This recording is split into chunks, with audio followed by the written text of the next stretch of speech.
សូមគោរពនិងជម្រាបសួរទូរទស្សនិកជនដែលនិយមតាមដានទស្សនាការផ្សាយរបស់ទូរទស្សន៍ Fresh News ជាទីមេត្រីខណៈពេលនេះខ្ញុំបាទកៅពិសិដ្ឋនិងក្រុមការងារផ្សាយផ្ទាល់ Fresh News កំពុងតែធ្វើការផ្សាយផ្ទាល់ចេញពីសន្តាគារភ្នំពេញដែលពាក់ព័ន្ធទៅនឹងឯកឧត្តមគង់ភូករដ្ឋលេខាធិការក្រសួងការបរទេសនិងសហប្រតិបត្តិការអន្តរជាតិនៃកម្ពុជាដែលលោកគឺជាអ្នកនាំពាក្យផ្លូវការនៃកិច្ចប្រជុំរដ្ឋមន្ត្រីការបរទេសអាស៊ានលើកទី55និងកិច្ចប្រជុំពាក់ព័ន្ធនឹងអញ្ជើញធ្វើសន្និសីទសារព័ត៌មានស្ដីពីការបង្ហាញរបៀបវារៈប្រចាំថ្ងៃគឺនៅថ្ងៃទី4ខែសីហាឆ្នាំ2022នេះទូរទស្សនិកជនជាទីគោរពនិងជាទីមេត្រីដោយលោកអ្នកដឹងហើយថាកម្ពុជាយើងក្នុងនាមជាប្រធានអាស៊ានបានចាប់ផ្ដើមដំណើរការកិច្ចប្រជុំរដ្ឋមន្ត្រីការបរទេសអាស៊ានលើកទី55និងកិច្ចប្រជុំពាក់ព័ន្ធនៅរាជធានីភ្នំពេញនេះតាមទម្រង់ដោយផ្ទាល់ចាប់ពីថ្ងៃទី28ខែកក្កដាឆ្នាំ2022រហូតដល់ថ្ងៃទី5ខែសីហាឆ្នាំ2022ទូរទស្សនិកជនជាទីគោរពអំឡុងពេលដែលយើងកំពុងតែធ្វើជាម្ចាស់ផ្ទះនៅឆ្នាំ2022នេះគឺមានបញ្ហាមួយចំនួនដែលទទួលបានការចាប់អារម្មណ៍ពីបណ្ដាសារព័ត៌មានជាតិនិងអន្តរជាតិនោះគឺបញ្ហាដែលកំពុងតែមានភាពតានតឹងឡើងនៅកោះតៃវ៉ាន់បាទបញ្ហាពាក់ព័ន្ធទៅនឹងប្រទេសមីយ៉ាន់ម៉ាក៏ដូចជាបញ្ហាសង្គ្រាមរុស្ស៊ីនិងអ៊ុយក្រែនជាដើមចំពោះបញ្ហានេះគឺកម្ពុជាយើងដែលជាម្ចាស់ផ្ទះ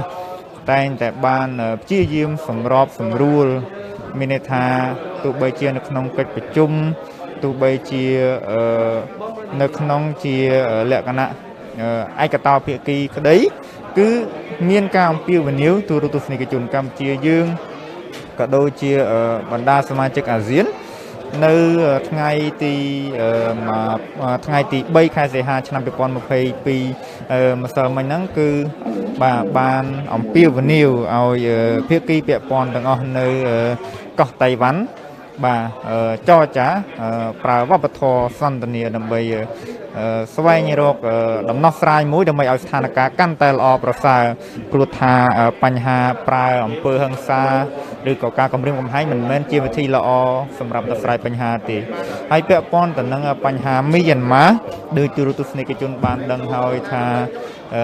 សម្ដេចនាយកហ៊ុនសែននាយករដ្ឋមន្ត្រីនៃកម្ពុជាអំឡុងពេលអញ្ជើញជាអធិបតីជាផ្លូវការនៅថ្ងៃម្សិលមិញហ្នឹងដើម្បី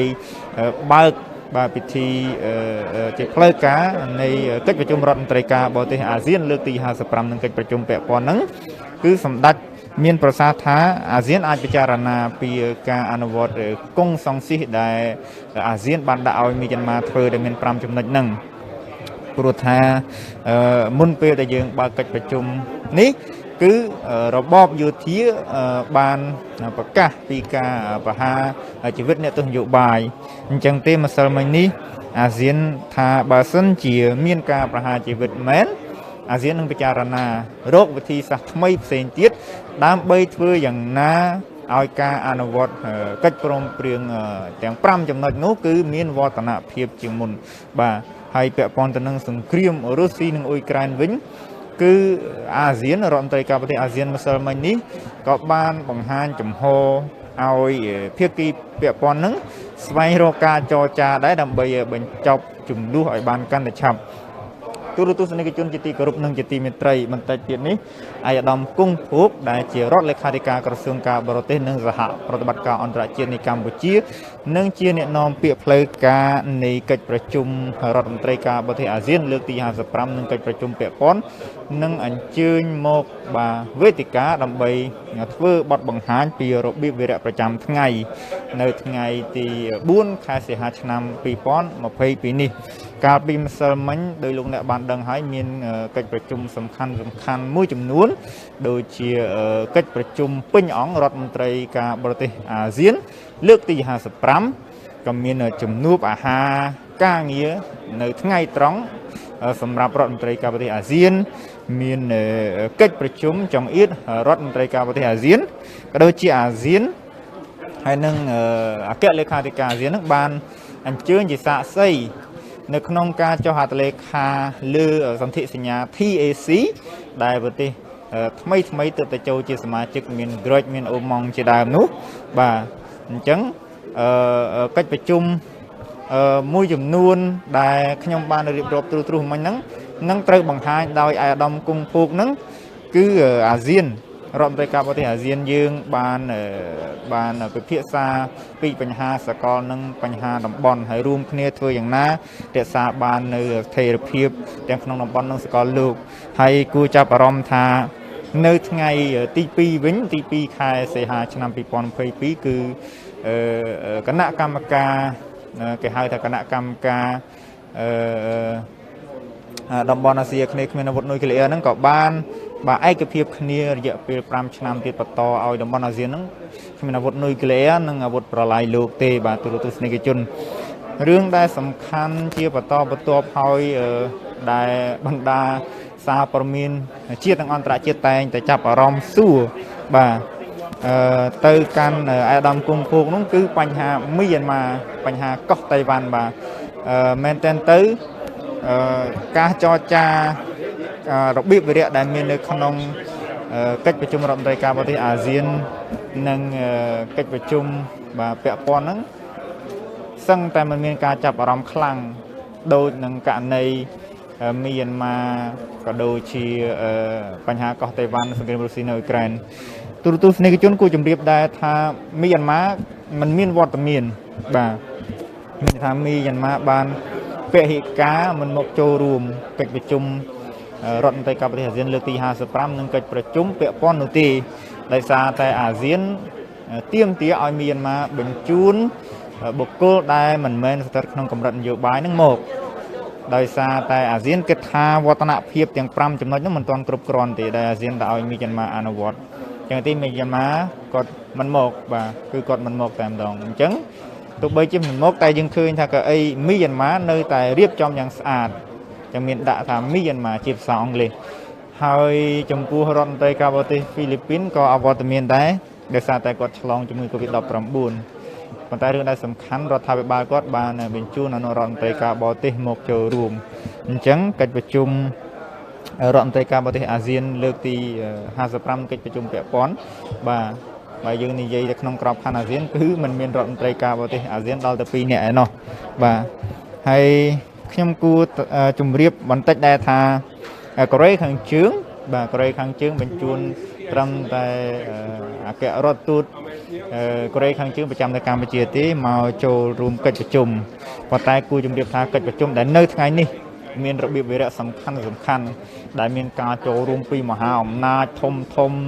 ដូចជាប្រមុខការទូតអាមេរិកប្រមុខការទូតចិនប្រមុខការទូតជប៉ុនប្រមុខការទូតឥណ្ឌាជាដើមហ្នឹងបាទនឹងធ្វើឲ្យបងនឹងធ្វើចាប់ផ្ដើមហើយបាទចាប់ពី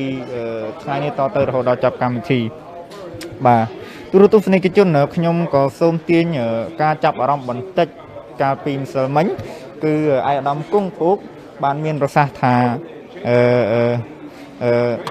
យើងមិនចង់ឃើញមានថាចង់ឲ្យមីយ៉ាន់ម៉ានឹងមានវត្តមាននៅកិច្ចប្រជុំកំពូលអាស៊ាននៅចុងឆ្នាំនេះបាទទូរទស្សនិកជនឥឡូវនេះអាយដាមគង់ភោគបានអញ្ជើញវត្តមានមកដល់វេទិកាហើយដូច្នេះសូមទូរទស្សនិកជនអញ្ជើញទេសនាសន្និសីទដែលមានខ្លឹមសារទាំងស្រុងដូចតទៅ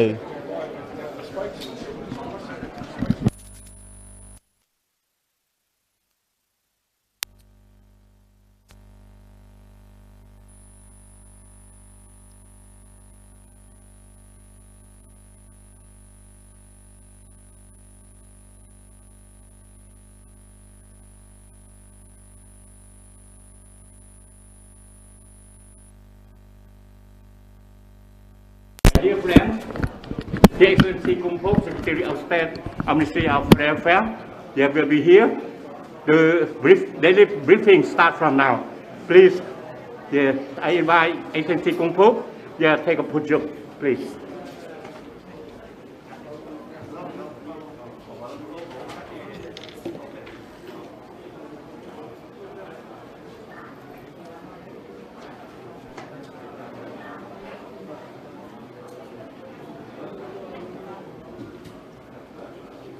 សូមអរគុណអាដាមរដ្ឋាភិបាល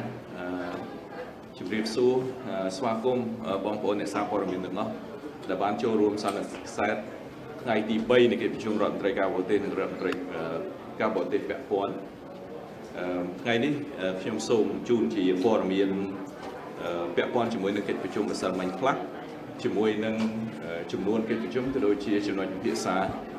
នៅក្នុងថ្ងៃនេះនៅក្នុងជំនួបទ្វេភាគីរវាងអាដាមបញ្ញារដ្ឋមន្ត្រីនិងអាដាមវ៉ាងយី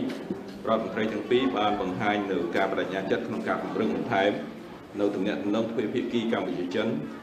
សន្យាបង្កើនកិច្ចខំប្រឹងប្រែងក្នុងកិច្ចសហប្រតិបត្តិការក្នុងតំបន់អន្តរជាតិជាពិសេសចំពោះវិបត្តិអ៊ុយក្រែននិងស្ថានភាពនៅប្រទេសមីយ៉ាន់ម៉ាដើម្បីធ្វើយ៉ាងណារក្សាសន្តិភាពនិងការវិវត្តប្រកបដោយចីរភាពអាដាមបញ្ញារដ្ឋមន្ត្រីបានសម្ដែងនៅសេចក្តីសាទរចំពោះភាពជោគជ័យរបស់ប្រទេសចិនក្នុងនាមជាម្ចាស់ផ្ទះនៃកិច្ចប្រជុំ BRIC និង BRIC បូកជាការឆ្លើយតបអាដាមវ៉ាងយីក៏បានធ្វើការអបអរសាទរចំពោះកម្ពុជាក្នុងការធ្វើជាម្ចាស់ផ្ទះកិច្ចប្រជុំរដ្ឋមន្ត្រីការបរទេសអាស៊ានលើកទី55នៃកិច្ចប្រជុំពាក់ព័ន្ធប្រកបដោយជោគជ័យខណៈពេលដែលភាពតានតឹងនៃស្ថានភាពនយោបាយនៅក្នុងតំបន់និងសកលកំពុងតែកើនឡើងរដ្ឋមន្ត្រីទាំងពីរក៏បានវាយតម្លៃខ្ពស់ចំពោះវឌ្ឍនភាពនៃកិច្ចសហប្រតិបត្តិការអាស៊ានចិនក្នុងរយៈពេល30ឆ្នាំកន្លងមកនេះព្រមទាំងបានបដិញ្ញាចិត្តយ៉ាងមុតមាំចំពោះការបន្តការសហប្រតិបត្តិការនានាដើម្បីជំរុញនិងពង្រឹងនូវភាពជាដៃគូយុទ្ធសាស្ត្រគ្រប់ជ្រុងជ្រោយអាស៊ានចិនប្រមុខការទូតទាំងពីរបានបង្ហាញនូវការបដិញ្ញាចិត្តក្នុងការបន្តការងារយ៉ាងការសហការយ៉ាងជិតស្និទ្ធជាមួយប្រទេសមេគង្គឡានឆាងប្រទេសទៀតដើម្បីអនុវត្តផែនការសកម្មភាព5ឆ្នាំទៅមុខក្នុងក្របខ័ណ្ឌមេគង្គឡានឆាងចំណែកនៅក្នុងជំនួបទ្វេភាគីជាមួយរដ្ឋមន្ត្រីការបរទេសនៃរដ្ឋកាតាអាដាមបញ្ញារដ្ឋមន្ត្រីប្រសិទ្ធខនបានអបអរសាទរចំពោះការចូលជាសមាជិកផ្លូវការរបស់រដ្ឋកាតានៅក្នុងសន្ធិសញ្ញាមិត្តភាពនិងសហប្រតិបត្តិការក្នុងតំបន់អាស៊ីអាគ្នេយ៍ដែលចុះហត្ថលេខាកាលពីម្សិលមិញប្រមុខការទូតទាំងពីរបានបដិញ្ញាពង្រឹងទំនាក់ទំនងកម្ពុជាកាតាបន្ថែមទៀតពិសេសលើវិស័យពាណិជ្ជកម្មនិងការវិនិយោគព្រមទាំងបានធ្វើការផ្លាស់ប្តូរទស្សនៈនិងពិភាក្សាលើបញ្ហាតំបន់និងសកលមួយចំនួនអាដាមរដ្ឋមន្ត្រីការបរទេសនៃរដ្ឋកាតាក៏បានអញ្ជើញអាដាមបញ្ញារដ្ឋមន្ត្រីទៅធ្វើទស្សនកិច្ចនៅរដ្ឋកាតាផងដែរសម្រាប់ថ្ងៃនេះយើងមានកិច្ចប្រជុំថ្នាក់រដ្ឋមន្ត្រីការបរទេសអាស៊ានជាមួយដៃគូសន្ទនាទាំងអស់ចំនួន11រួមមានចិនសាធារណរដ្ឋកូរ៉េជប៉ុនអង់គ្លេសកាណាដាឥណ្ឌាអូស្ត្រាលីនូវែលសេឡង់សហភាពអឺរ៉ុបអាមេរិកនិងរុស្ស៊ីនិងកិច្ចប្រជុំរដ្ឋមន្ត្រីការបរទេសអាស៊ានបូក3លើកទី23កិច្ចប្រជុំរដ្ឋមន្ត្រីការបរទេសអាស៊ានចិននិងអាស៊ានអូស្ត្រាលីនិងពិភាក្សាដើម្បីអនុម័តលើផែនការសកម្មភាពនានាក្នុងការអនុវត្តឲ្យកាន់តែមានប្រសិទ្ធភាពបន្ថែមនូវភាពជាដៃគូយុទ្ធសាស្ត្រគ្រប់ជ្រុងជ្រោយរបស់ខ្លួនចំណែកនូវែលសេឡង់និងសហភាពអឺរ៉ុបក៏ធ្វើការអនុម័តនៅផែនការសកម្មភាពក្នុងការអនុវត្ត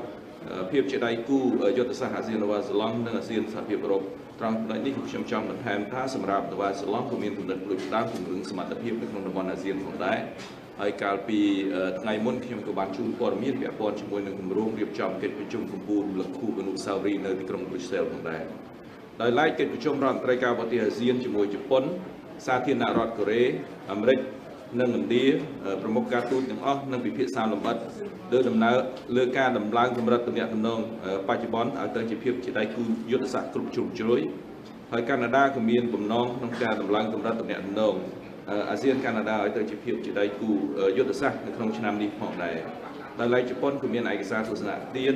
ពាក់ព័ន្ធជាមួយនឹងកិច្ចប្រជុំកម្ពុជារំលឹកខួបអនុស្សាវរីយ៍នៅឆ្នាំក្រោយកូរ៉េក៏នឹងមានការពិភាក្សាទៅលើគោលនយោបាយរដ្ឋាភិបាលថ្មីក្នុងគោលបំណងពង្រឹងទំនាក់ទំនងឲ្យបានគ្រប់ជ្រុងជ្រោយនិងនាំទៅដល់ការសហការមួយដែលមានលក្ខណៈឈ្នះឈ្នះចំណែកឥណ្ឌាក៏មានការរៀបចំឲ្យមានការអបអរសាទរអនុស្សាវរីយ៍លើកទី30នៃទំនាក់ទំនងអាស៊ានឥណ្ឌាហើយក្នុងនោះក៏កំណត់យកឆ្នាំ2022ជាឆ្នាំមិត្តភាពរវាងឥណ្ឌាហើយនិងអាស៊ានផងដែរនៅក្នុងកិច្ចប្រជុំរដ្ឋមន្ត្រីការបរទេសអាស៊ានចក្រភពអង់គ្លេសក៏ដូចជាអាស៊ានរុស្ស៊ីយើងនឹងពិភាក្សាលម្អិតដើម្បីធ្វើការអនុម័តលើផែនការសកម្មភាពនានាដើម្បីជំរុញកិច្ចសហប្រតិបត្តិការបន្ថែមព្រមទាំងផ្ដោតសំខាន់លើវិធីសាស្ត្រនានាក្នុងការរក្សាឲ្យបាននូវសន្តិភាពនិងស្ថិរភាពក្នុងតំបន់និងសកលចុងក្រោយនៅក្នុងក្របខ័ណ្ឌអាស៊ានបូក3ចិនសាធារណរដ្ឋកូរ៉េនិងជប៉ុនរដ្ឋមន្ត្រីទាំងអស់នឹងធ្វើការអនុម័តលើផែនការការងារអាស៊ានបូក3ថ្មីសម្រាប់ឆ្នាំ2023រហូតដល់ឆ្នាំ2027ដើម្បីដាក់ចេញជាគោលការណ៍ជំរុញបង្កើនកិច្ចសហប្រតិបត្តិការអាស៊ានបូក3ក្នុងរយៈពេល5ឆ្នាំទៅមុខដោយផ្ដល់ការយកចិត្តទុកដាក់បន្ថែមទៀតលើវិស័យសុខភាពសាធារណៈ សហគ្រាសមីក្រូតូចនិងមធ្យមដើម្បីចូលរួមចំណែកស្ដារឡើងវិញនៅសេដ្ឋកិច្ចនៅក្នុងតំបន់និងសកលក្រោយពីវិបត្តិ COVID-19 ខ្ញុំសូមបញ្ចប់ខាងខ្មែរប៉ុន្តែខ្ញុំសូមអនុញ្ញាតផ្ដល់ព័ត៌មានជាភាសាអង់គ្លេសបន្តិចដើម្បីងាយស្រួលទៅដល់បងប្អូនអ្នកសារព័ត៌មានបរទេសដែលបានចូលរួមក្នុងទីនេះផងដែរ A very good morning to all colleagues and thank you very much for coming to the media briefing this morning. First of all, I just want to share with you some of the outcomes of the meeting between our Deputy Prime Ministers and the Foreign Minister of China, Wang Yi, yesterday. Generally, they talk about the cooperation between our two countries, and also expressing commitments to further strengthen the cooperation, bring it to the new height, and also discuss extensively about the ASEAN-China relationship as well. As you know, that China has just become ASEAN Comprehensive Strategic Partnership. They are having the plan of actions going to be adopted in the meeting this morning. So there's also a lot of discussion how we are going to make sure that the plan of action will be effectively implemented. And they're also expressing, their support for all the key meetings that each has been hosting or already hosted. For example, BRIC Plus, and for us, AMM and PMC. In the meeting between our Deputy Prime Ministers and the Foreign Minister of Qatar, my Deputy Prime Minister expressed his happiness that the Qatar is now becoming a part of us through the accession into the TAC, and they are looking forward to further strengthen the relationship and to make sure that such a relationship will bring mutual benefit to all of them. And for today's meeting, we are having 11 PMC Plus or Post-Ministerial Meeting Plus. This includes China, Republic of Korea, Japan, England, India, Canada, New Zealand, Australia, the European Union, the United States, and Russia.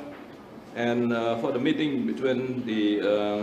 ASEAN and China and ASEAN and Australia, both of them are the comprehensive strategic partners to ASEAN, so they are going to discuss about the plan of actions, how to operationalize them, and so on. And in the meeting between ASEAN and New Zealand and the European Union, they are also discussing about the plan of actions, and also for New Zealand, they are also proposing an initiative to build capacities, in the ASEAN regions as well. In the ASEAN Plus Japan Plus and ASEAN Plus OOK, ASEAN Plus the United States, and ASEAN Plus India, they are going to discuss about the possibilities of upgrading the relationship from the strategic partnership now to comprehensive strategic partnership. So there will be a lot of things for them to do, and for Canada, they also hope to upgrade the relationship to strategic partnership as well. So we can say that there's a lot of interest in upgrading relationship with ASEAN. And in the meeting between ASEAN and the UK and also ASEAN and Russia, they are going to also adopt the plan of actions and also focus on some of the regional and global issues and how they can find ways to work together to stabilize the situations and also to bring peace to all of this situation as soon as possible. And finally, the ASEAN Plus 3, China, Republic of Korea, and Japan, they are going to adopt the new plan of actions from 2023 to 2027, and continue to strengthen the cooperation between the participating countries. And in the next 5 years, and they are going to also focus on micro, small, and medium enterprises, and also the strengthening of the health systems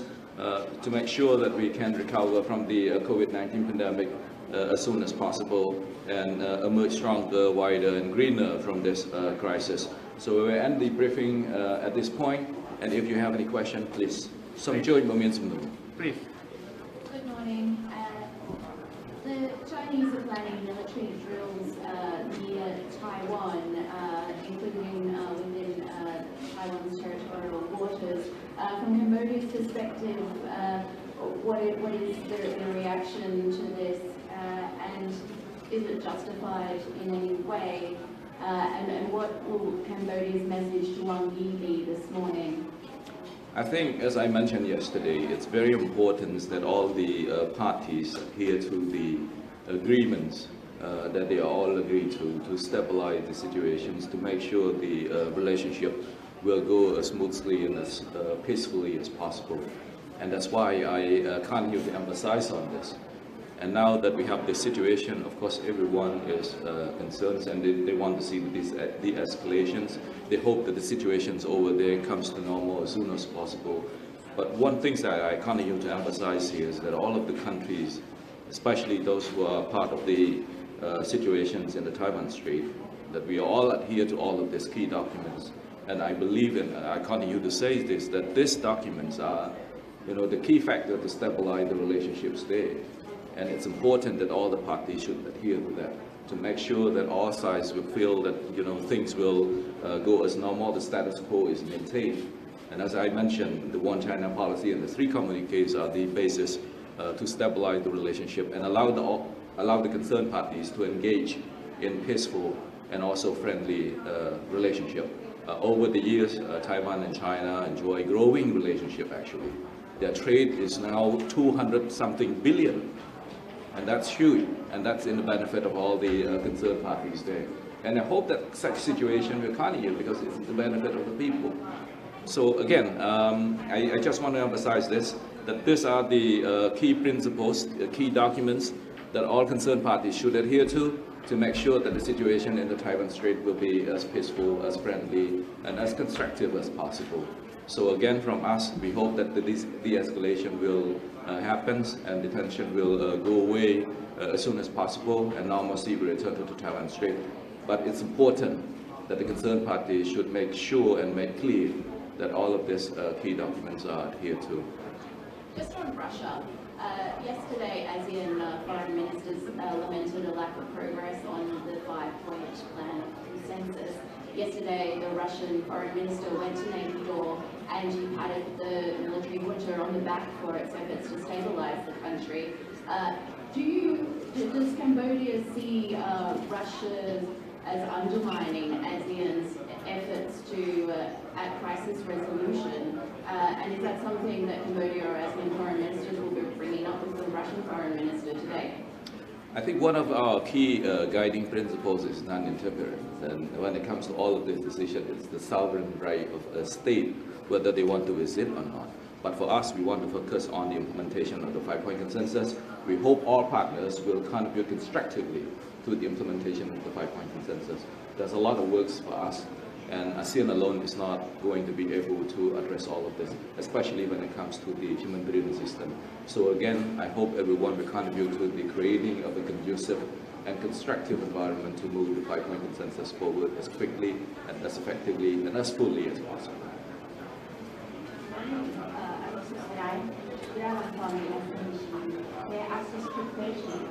Have you lately noticed about bilateral between U.S. and China? Not that I know of. Not that I know of. Perhaps it's happening. How about meeting today? Not that I know of. អរគុណអាដាមខាងឃើញថាមជ្ឈដ្ឋានខាងក្រៅបានចូលក្នុងផ្ទៃសម្ដេចដូចជា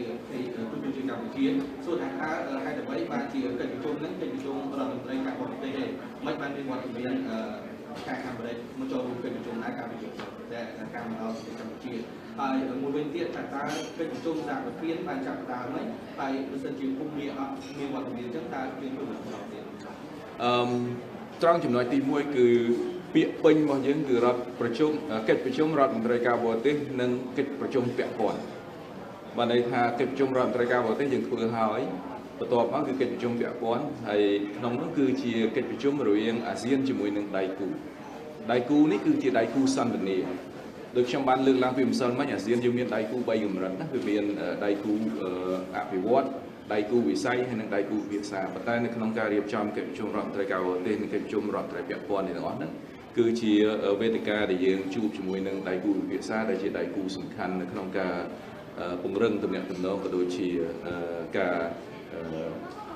សហការផ្សេងៗដូច្នេះនេះគឺខ្ញុំចង់បញ្ជាក់មិនមែនត្រឹមតែជាកិច្ចប្រជុំរដ្ឋមន្ត្រីការបរទេសអាស៊ានទេបន្ទាប់ពីអាស៊ានហើយគឺយើងជួបជាមួយដៃគូយើងទាំងអស់ហើយដៃគូរបស់យើងដូចខ្ញុំបានរៀបរាប់មិញអញ្ចឹង យើងមានតាំងពីអាមេរិកចិនរុស្ស៊ីឥណ្ឌានូវែលសេឡង់អូស្ត្រាលីកូរ៉េខាងត្បូងជប៉ុនហើយទាំងអស់ហ្នឹងគឺជាសិទ្ធិដែលជាដៃគូវិភាសារបស់យើងទាំងអស់ពាក់ព័ន្ធជាមួយនឹងបញ្ហាតំណាងនៅមីយ៉ាន់ម៉ាយើងមើលទៅលើការរីកចម្រើននៃការអនុវត្តកិច្ចព្រមព្រៀងឯកច្ឆន្ទ5ចំណុចដោយសារតែប្រទេសសមាជិកមើលថាវាមិនទាន់ទៅដល់កម្រិតមួយដែលអនុញ្ញាតឲ្យយើងអញ្ជើញតំណាងនយោបាយអញ្ចឹងកម្ពុជាបានអញ្ជើញតំណាងមិននយោបាយ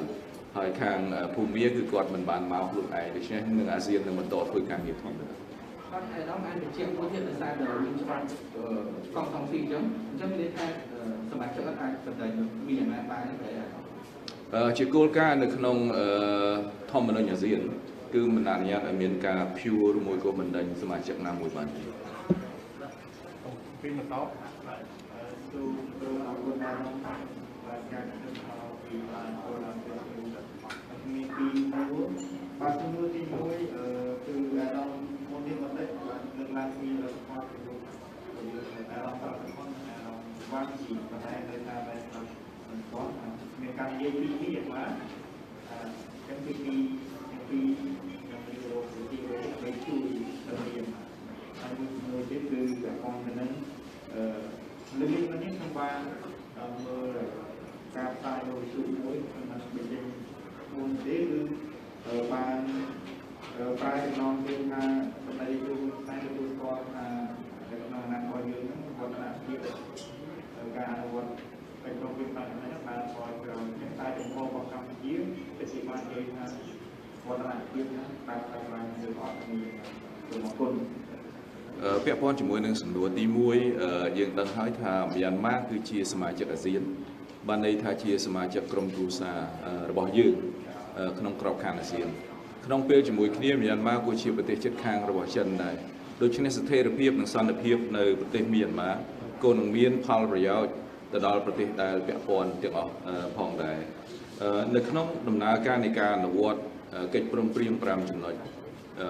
កិច្ចព្រមព្រៀងឯកច្ឆន្ទ5ចំណុចយើងបានទទួលការគាំទ្រពីភាគីជាដៃគូជាច្រើនក្នុងនោះប្រទេសចិនក៏បានចូលរួមយ៉ាងសកម្មផងដែរជាពិសេសទៅលើការផ្តល់ជំនួយមនុស្សធម៌ទៅដល់ប្រជាជនមីយ៉ាន់ម៉ាតាមពិតទៅនៅក្នុងដំណើរទស្សនកិច្ចលើកទី2របស់អាដាមប្រាក់ខុនក្នុងនាមជាប្រេសពិសេសគឺយើងបានទទួលវ៉ាក់សាំង2លានដូសពីខាងមិត្តចិនដើម្បីជូនទៅដល់ប្រជាជនមីយ៉ាន់ម៉ាដូច្នេះខ្ញុំគិតថាទាំងអស់គ្នាគឺសុទ្ធតែមានតួនាទីមានសារៈប្រយោជន៍ក្នុងការចូលរួមចំណែកនៅក្នុងការអនុវត្តកិច្ចព្រមព្រៀងឯកច្ឆន្ទ5ចំណុចឲ្យមានប្រសិទ្ធភាពខ្ពស់បំផុតពីព្រោះការបញ្ចប់ចំនួននៅមីយ៉ាន់ម៉ាគឺជាផលប្រយោជន៍សម្រាប់យើងទាំងអស់គ្នារួមទាំងប្រទេសជាដៃគូជាពិសេសចិនដែលជាប្រទេសជាប់ជិតខាងជាមួយនឹងប្រទេសមីយ៉ាន់ម៉ាផងដែរចំណែកឯសំណួរទី2ខ្ញុំគិតថាវាគឺជាការបកស្រាយខុសសម្ដេចលោកបានលើកហើយថាទាំងអស់គ្នាគឺសុទ្ធតែមានការរំពឹងទុកផ្សេងគ្នាចំពោះការចង់បានជាការរីកចម្រើននៃការអនុវត្តនៃកិច្ចព្រមព្រៀងឯកច្ឆន្ទ5ចំណុចអ្នកខ្លះចង់បានច្រើនអ្នកខ្លះចង់បានតិចប៉ុន្តែសម្ដេចក៏លោកបានលើកអំពីភាពស្មុគស្មាញនៃការលំបាកក្នុងការដោះស្រាយវិបត្តិនៅមីយ៉ាន់ម៉ាដែរសម្រាប់កម្ពុជាយើងមើលឃើញថាយើងទទួលបានជោគជ័យមួយចំនួនហើយសម្ដេចលោកក៏បានបញ្ជាក់នៅក្នុងនោះដែរព្រោះថាសម្រាប់ប្រទេសមួយចំនួនគាត់មើលឃើញថាវាមិនទាន់គ្រប់គ្រាន់ដូច្នេះ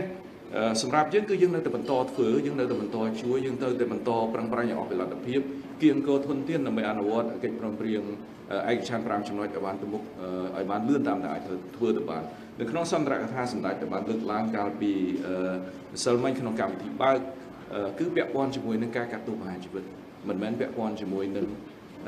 ការអនុវត្តកិច្ចព្រមព្រៀងឯកច្ឆន្ទ5ចំណុចទេបានន័យថាបើសិនជាមានការកាត់ទោសប្រហារជីវិតអានឹងវាមានការលំបាកសម្រាប់យើងក្នុងនាមជាប្រធានអាស៊ានដែលតម្រូវឲ្យយើងធ្វើការកែសម្រួលវិធីសាស្ត្រក្នុងការអនុវត្តកិច្ចព្រមព្រៀងឯកច្ឆន្ទ5ចំណុចប៉ុន្តែពាក់ព័ន្ធជាមួយនឹងការរីកចម្រើនគឺយើងនៅតែទទួលស្គាល់ថាយើងបានធ្វើការល្អមួយចំនួនដែលបានជួយទៅដល់ប្រជាជនមីយ៉ាន់ម៉ាខ្ញុំលើកតាំងពីម្សិលមិញដែរហើយនៅក្នុងដំណើរទស្សនកិច្ចលើកទី1របស់អាដាមបកយុរដ្ឋមន្ត្រីយើងជួបបានតែមួយគណៈបកនយោបាយទេក្នុងដំណើរទស្សនកិច្ចលើកទី2យើងជួបបានរហូតដល់ទៅ7គណៈបកនយោបាយហើយកន្លែងនេះក៏ខ្ញុំចង់បញ្ជាក់ផងដែរថា7គណៈបកនយោបាយនេះសុទ្ធតែជាគណៈបកឈ្នះឆ្នោតនៅក្នុងការបោះឆ្នោតកាលពីឆ្នាំ2020អញ្ចឹងបើសិនជាយើងនិយាយពីភាពស្របច្បាប់អំពីភាគីពាក់ព័ន្ធអញ្ចឹងគឺគណៈបកឈ្នះឆ្នោតហើយអ ចឹងអាដាមbạnយុរ៉មត្រីបានជួបជាមួយនឹងគណៈបព្វជិឆ្នោតទាំង7នេះដែលមានចំនួនកៅអីនៅក្នុងសភាដើម្បីពិភាក្សាតើយើងអាចជួយបានអីខ្លះក្នុងដំណើរទស្សនកិច្ចលើកទី1ក៏យើងអាចបានជួបជាមួយនឹងក្រុមប្រដាប់អាវុធជនជាតិដែរប៉ុន្តែនៅក្នុងដំណើរទស្សនកិច្ចលើកទី2យើងបានជួបជាមួយក្រុមប្រដាប់អាវុធជនជាតិរហូតដល់7ចំណុចដែលសំខាន់ជាងគេមួយទៀតពាក់ព័ន្ធជាមួយនឹងលទ្ធភាពនៃការចរចារវាង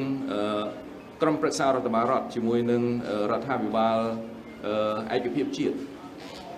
ពីមុនមកគឺទៅអត់រួចទេប៉ុន្តែនៅក្នុងដំណើរទស្សនកិច្ចលើកទី2ហើយចំណុចនេះអាដាមប្រាក់សុខុនក្នុងនាមជាប្រិយសិទ្ធិពិសេសក៏បានលើករួចមកហើយនៅក្នុងសន្និសីទខ្សែលើកមុនគឺថាមានឱកាសបានន័យថាខាងក្រុមប្រឹក្សារដ្ឋបាលរដ្ឋបានបើកទ្វារបន្តិចសម្រាប់ឲ្យមានការចរចាបើទោះបីជាគាត់កំពុងតែចាត់ទុកក្រុមទាំងអស់នោះជាភារវករក៏ដោយដូច្នេះទាំងអស់នេះគឺជាសក្ខីភាពថាយើងបានជោគជ័យមួយចំនួនយើងមិនហ៊ានថាយើងទទួលបានជោគជ័យត្រចះត្រចង់ធំធេងប៉ុន្តែយើងក៏ត្រូវទទួលស្គាល់ការពិតមួយសម្រាប់យើងទាំងអស់គ្នាយកមកធ្វើការពិចារណាផងដែរវិបត្តិមីយ៉ាន់ម៉ាបានកើតឡើងអស់រយៈពេលជិតជាង7ទសវត្សរ៍មកហើយអ្វីដែលកំពុងកើតឡើងបច្ចុប្បន្នដោយសារតែវិបត្តិនយោបាយបានធ្វើឲ្យវិបត្តិ7ទសវត្សរ៍ជាងនឹងរឹតតែលំបាកជាងមុនទៀតពីមុនគាត់មាន10ក្រុមប្រដាប់អាវុធជនជាតិនៅក្នុងកិច្ចព្រមព្រៀងបទឈប់បាញ់ទូទាំងប្រទេសប៉ុន្តែក្រោយវិបត្តិនយោបាយមកបាត់អស់3ទៀតឡើងនៅសល់តែ7ក្នុងពេលជាមួយគ្នាមីយ៉ាន់ម៉ាមានក្រុមជនជាតិភាគតិចរហូតដល់ទៅ120ជាងក្រុមជនជាតិភាគតិចហើយ20ក្រុមជាងនៃក្រុមជនជាតិភាគតិចសុទ្ធតែមានកម្លាំងប្រដាប់អាវុធតែយើងត្រូវដោះស្រាយរបៀបម៉េចអញ្ចឹងយើងគឺមានភាពប្រកបវិជ្ជាខ្ពស់ថ្នាក់ដឹកនាំរបស់យើងគឺមានភាពប្រកបវិជ្ជាខ្ពស់ថាតើយើងអាចជួយបានរបៀបណាហើយយើងត្រូវធ្វើរបៀបម៉េចអ្វីក៏ដោយពាក់ព័ន្ធជាមួយនឹងការចរចាដោយសម្ដេចនាយករដ្ឋមន្ត្រីលោកតែងតែបានលើកឡើងគឺថាវាត្រូវការពេលវេលាវាត្រូវការអត់ធ្មត់គ្មាននរណាម្នាក់អាចបញ្ចប់សង្គ្រាមនេះក្នុងរយៈពេល1ឆ្នាំទៅមុខទេហើយខ្ញុំធ្លាប់បានលើកនៅក្នុងសន្និសីទកាសែតលើកមុនដែរថាពេលដែលខ្ញុំជជែកជាមួយមិត្តភ័ក្តិមីយ៉ាន់ម៉ាដែលគាត់ខ្លួនឯងជាអ្នកទទួលបន្ទុកក្នុងការដោះស្រាយបញ្ហាអស់ហ្នឹងគាត់ថាគាត់ធ្លាប់ហ៊ានភ្នាល់ថាក្នុងមួយជីវិតគាត់ឲ្យគាត់ឃើញសន្តិភាពនៅមីយ៉ាន់ម៉ាគាត់មិនឃើញទេដូច្នេះវាគឺជាតថភាពជាក់ស្ដែងនៅក្នុងមីយ៉ាន់ម៉ាបច្ចុប្បន្នដែលយើងទាំងអស់គ្នាត្រូវតែទទួលស្គាល់ហើយអ្វីដែលកម្ពុជាធ្វើបានជួយបានមកដល់ពេលនេះគឺគួរតែទទួលបានការទទួលស្គាល់ឲ្យបានពេញលេញផងដែរអញ្ចឹងខ្ញុំសូមឆ្លើយត្រង់ចំណុចហ្នឹងដែលថាការបកស្រាយនេះគឺខុសទាំងស្រុងគឺអត់មានពាក់ព័ន្ធជាមួយនឹងអ្វីដែលសម្ដេចនាយកលោកឡើងទេមានការរីកចម្រើនខ្លះយើងទទួលប៉ុន្តែតម្រូវឲ្យយើងប្រឹងប្រែងបន្ថែមទៀតដើម្បីធានាថាកិច្ចការរីកចម្រើននឹងមានបន្ថែមទៀតទៅថ្ងៃអនាគតសូមបញ្ចប់សន្និសីទសារព័ត៌មានសំទោសដោយសារឯកឧត្តមភូមិភុកលោកត្រូវមានការងារជាមួយនឹងឯកឧត្តមឧបនាយករដ្ឋមន្ត្រីការបរទេសសូមអធិស្ឋានបាទសូមអរគុណដល់គ្នាសូមអរគុណ Thank you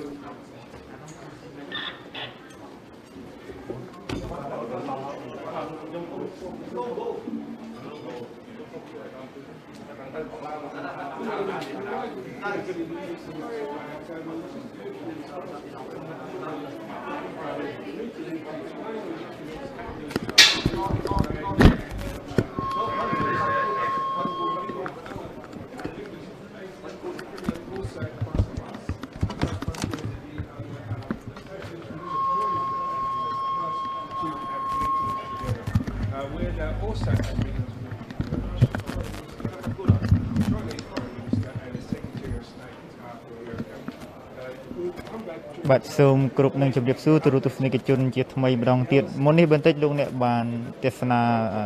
សន្និសីទសារព័ត៌មានដែលធ្វើឡើងដោយអាយដាមគង់ភោគដែលជារដ្ឋលេខាធិការក្រសួងការបរទេសនិងសហប្រតិបត្តិការអន្តរជាតិនៃកម្ពុជាដែលអាយដាមក៏ជាអ្នកនាំពាក្យផ្លូវការនៃកិច្ចប្រជុំរដ្ឋមន្ត្រីការបរទេសអាស៊ានលើកទី55និងកិច្ចប្រជុំពាក់ព័ន្ធបង្ហាញពីរបៀបវិរៈប្រចាំថ្ងៃដែលកម្ពុជាយើងក្នុងនាមជាម្ចាស់ផ្ទះត្រូវរៀបចំនៅថ្ងៃទី4ខែសីហាឆ្នាំ2022នេះគួរជំរាបថាពាក់ព័ន្ធទៅនឹងក្នុងសន្និសីទនេះក្រៅពីតែការបង្ហាញរបៀបវិរៈហ្នឹងគឺអាដាមគង់ភោគគាត់បានឆ្លើយនឹងសំណួរអ្នកព័ត៌មានដូចជាមានការផ្សាយពីវិទ្យុមួយដែលថាចំនួននយោបាយនៅមីយ៉ាន់ម៉ាកាន់តែធ្ងន់ធ្ងរក្នុងអាណត្តិ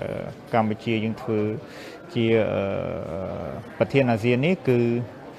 អាដាមបានជាក់ថា គឺជាការបកស្រាយខុសពីអ្វីដែលសម្ដេចតេជោហ៊ុនសែននាយករដ្ឋមន្ត្រីកម្ពុជាបានលើកឡើងកាលពីម្សិលមិញបាទទូរទស្សនិកជនខ្ញុំក៏ចង់សង្ខេបនៅរបៀបវិរៈដែលអាដាមគង់ភោគបានបង្ហាញបណ្ដាអ្នកសារព័ត៌មានក៏ដូចជាសាធារណជនថាតើមានរបៀបវិរៈអ្វីខ្លះដែលកម្ពុជាយើងក្នុងនាមជាប្រធានអាស៊ាននឹងបាទត្រូវរៀបចំនៅថ្ងៃទី4ខែសីហាឆ្នាំ2022នេះរបៀបវិរៈនោះមានជាអាចក៏ដូចជាកិច្ចប្រជុំរដ្ឋមន្ត្រីការបរទេសអាស៊ានចិនមានកិច្ចប្រជុំរដ្ឋមន្ត្រីការបរទេសអាស៊ាននិងសាធារណរដ្ឋកូរ៉េហើយមានកិច្ចប្រជុំរដ្ឋមន្ត្រីការបរទេសអាស៊ានជប៉ុនក៏មានកិច្ចប្រជុំរដ្ឋមន្ត្រីការបរទេសអាស៊ាននិងអង់គ្លេសបាទហើយបន្ទាប់មកទៀតនោះគឺមានកិច្ចប្រជុំបាទរដ្ឋមន្ត្រីការបរទេសអាស៊ានបូក3មានកិច្ចប្រជុំរដ្ឋមន្ត្រីការបរទេសអាស៊ានឥណ្ឌាមានកិច្ចប្រជុំរដ្ឋមន្ត្រីការបរទេសអាស៊ានកាណាដាមានកិច្ចប្រជុំរដ្ឋមន្ត្រីការបរទេសអាស៊ាននៅវែលសេឡង់ក៏ដូចជាកិច្ចប្រជុំរដ្ឋមន្ត្រីអាស៊ាននិងសហភាពអឺរ៉ុបកិច្ចប្រជុំរដ្ឋមន្ត្រីការបរទេសអាស៊ាននិងអាមេរិកហើយក៏មានចុងក្រោយកិច្ចប្រជុំរដ្ឋមន្ត្រីការបរទេសបាទអាស៊ាននិងរុស្ស៊ីប៉ុន្តែដល់ពេលល្ងាចនេះក៏មានកម្មវិធីដ៏ធំមួយនោះគឺ Gala Dinner ហើយទូរទស្សនិកជនខ្ញុំក៏សូមបង្ហាញចំណុចបន្តិចទៀតដែលកម្ពុជាយើងក្នុងនាមជាប្រធានអាស៊ានបាននឹងកំពុងធ្វើជាម្ចាស់ផ្ទះរៀបចំហ្នឹងគឺតែងតែមានសំណួរលើកឡើងពីអ្នកសារព័ត៌មានដែលចង់ដឹងពីជំហររបស់កម្ពុជាការជួយរបស់កម្ពុជាទៅលើមីយ៉ាន់ម៉ាហើយដូចអាដាមគង់ភោគមានប្រសាសន៍ជាថ្មីថាវឌ្ឍនភាពនៃកិច្ចព្រមព្រៀង5ចំណុចក៏ដូចជាអ្វីដែលកម្ពុជាខិតខំធ្វើជួយមីយ៉ាន់ម៉ានោះក្នុងនាមយើងជាប្រធានអាស៊ានឆ្នាំ2022គឺដើរទៅមុខលោកបានលើកឧទាហរណ៍ដូចជាការទស្សនកិច្ចលើកទី1របស់អាដាមប្រាក់សុខុនបណ្ឌិតរដ្ឋមន្ត្រីការបរទេសនិងសហប្រតិបត្តិការអន្តរជាតិហើយក៏ជាប្រធានពិសេសប្រធានអាស៊ានផងនោះគឺដំណើរទស្សនកិច្ចលើកទី1មិនបានជួបភាគីច្រើនដោយដំណើរកិច្ចទស្សនកិច្ចលើកទី2ទេមានថាទៅលើកទី1បានទៅត្រឹមជួបគណៈបកមួយចឹងទៅហើយនឹងក្រុមប្រឹក្សារដ្ឋបាលរដ្ឋរបស់មីយ៉ាន់ម៉ាប៉ុន្តែទស្សនកិច្ចលើកទី2គឺអាដាមប្រាក់សុខុនបានជួបជាមួយនឹងគណៈបកនយោបាយជាច្រើនដែលសុទ្ធតែជាគណៈបកនយោបាយដែលបានឈ្នះឆ្នោតនៅឆ្នាំ2020ហើយក៏មានការផ្ដល់ជំនួយមនុស្សធម៌ការនាំវ៉ាក់សាំងទៅមីយ៉ាន់ម៉ាជាដើមឡានេះហើយដែលជាវឌ្ឍនភាពក៏ដូចជាការរីកចម្រើនដែលកម្ពុជាប្រឹងប្រែងជួយមីយ៉ាន់ម៉ាបន្ថែមទៅលើនេះទៀតនោះគឺកម្ពុជាយើងបានលើកឡើងជាថ្មីថាការដោះស្រាយបញ្ហានៅមីយ៉ាន់ម៉ាមិនមែនប្រើពេលត្រឹមតែមួយយប់ទេត្បិតថាវិបត្តិមីយ៉ាន់ម៉ាមានភាពស្មុគស្មាញត្រង់ថាអាដាមគង់ភូគាត់បានលើកឡើងហើយគឺមានជាង100ជនជាតិភាគតិចនៅប្រទេសមីយ៉ាន់ម៉ាហើយជនជាតិភាគតិចប្រមាណ720ដែលមានកម្លាំងប្រដាប់អាវុធហើយវិបត្តិនេះគឺអូវឡាយប្រមាណជា7ទសវត្សរ៍ហើយវិបត្តិនយោបាយនេះបាទវិបត្តិនយោបាយកាន់តែធ្លាក់ដុនដាបក្រោយពីឆ្នាំដែលបោះឆ្នោតនៅមីយ៉ាន់ម៉ាហើយហ្នឹងគឺរបបយុត្តិធ្វើរដ្ឋប្រហារទៅលើលោកស្រីអ៊ុងសានស៊ូជីដើម្បីទាមទារឲ្យលោកស្រីអ៊ុងសានស៊ូជីរាប់សន្លឹកឆ្នោតតែមិនរាប់អញ្ចឹងក៏ធ្វើរដ្ឋប្រហារអញ្ចឹងហើយបានធ្វើឲ្យវិបត្តិនយោបាយនេះកាន់តែធ្លាក់ចុះដុនដាបហើយអង្គការប្រដាប់អាវុធដែលបានចុះហត្ថលេខាបាទគឺមាន10នោះឥឡូវបាត់អស់3សល់តែ7ទេអញ្ចឹងបញ្ហាស្មុគស្មាញក៏ប៉ុន្តែកម្ពុជាយើងបាទក្នុងនាមជាប្រទេសដែលធ្លាប់ឆ្លងកាត់សង្គ្រាមដែលមានបទពិសោធន៍គ្រប់គ្រាន់នោះបានយកចំណុចជាច្រើនបានយកវិធីសាស្ត្រជាច្រើនដើម្បីជួយមីយ៉ាន់ម៉ាបាទទូរទស្សនិកជនជាទីគោរពនិងជាទីមេត្រីបាទខណៈពេលនេះខ្ញុំបាទកៅពិសិដ្ឋនិងក្រុមការងារដែលកំពុងធ្វើការផ្សាយផ្ទាល់ចេញពីសន្តាគារសុខាភ្នំពេញជាទីកន្លែងដែលកម្ពុជាយើងរៀបចំកិច្ចប្រជុំរដ្ឋមន្ត្រីការបរទេសអាស៊ានលើកទី55និងកិច្ចប្រជុំពាក់ព័ន្ធចាប់ពីថ្ងៃទី28ខែកក្កដាឆ្នាំ2022រហូតដល់ថ្ងៃទី5ខែសីហាឆ្នាំ2022នេះដែលទើបតែធ្វើការផ្សាយផ្ទាល់ពាក់ព័ន្ធនឹងអាដាមគង់ភោគធ្វើសន្និសីទបង្ហាញរបៀបវិរៈប្រចាំថ្ងៃ ខ្ញុំបាទក៏សូមបិទបញ្ចប់ការផ្សាយតែប៉ុណ្ណេះខណៈពេលនេះខ្ញុំបាទកែវិសិទ្ធនិងក្រុមការងារក៏សូមអរគុណដល់ទូរទស្សនិកជនដែលបានតាមដានទស្សនាការផ្សាយរបស់ទូរទស្សន៍ Fresh News ពីដើមដល់ចប់សូមអរគុណសូមគោរពលា